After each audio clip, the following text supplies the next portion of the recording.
Steve Palise here. Performing due diligence on a commercial property is much more involved than residential property. Due diligence can take anywhere from a day to over a week. This is because it is dependent on how many variables there are with the property. If you don't have much time or are uncomfortable performing this due diligence, you might want to consider utilising the services of a credible commercial buyer's agent. But in today's video, I wanted to give you an idea of some due diligence checks you need to do when buying a commercial property. First, check out the property information. You can do this by doing a site analysis and checking the occupation, health and safety documents. It's also worth checking out service contracts, who looks after the common areas, maintenance of the machinery, and air conditioning, for example. Another good due diligence check is to investigate the property's value add opportunities. For example, in what ways can the property's value or rental return be increased? Once you've researched the property's information, you should do some location research. Check things like comparable sales and rent of similar properties in the area. What is the foot and road traffic, which is especially important when buying retail property?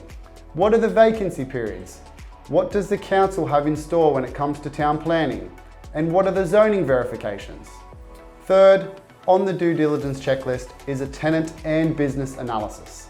Check things like rental ledgers. Have the tenants always paid on time? Financial statements. How is the business doing financially? Is the business successful? Will it be around long term? What's the competition like? It's also worth checking what the property's outgoings are and who pays them. Next up, you're going to want to do a lease review. Check the conditions and the length. What incentives are offered to the tenant? Who holds security on the lease? Should the tenant not be able to pay the lease? Who is responsible for the fit out of the property and the property's condition should the tenant leave? Who holds the necessary insurances for the property? Are there any special conditions regarding the lease? These are all questions you should be asking when doing a lease review. Lastly, you're going to want to do a building and pest inspection by investigating the property's condition. This will give you an indication of if and when the property will need to be renovated and what the future levies are there. This is to see if any future costs are coming up on the property, and you'll need to be done by reviewing the body corporate records. As you can see, the list is quite extensive, but that's not all of it.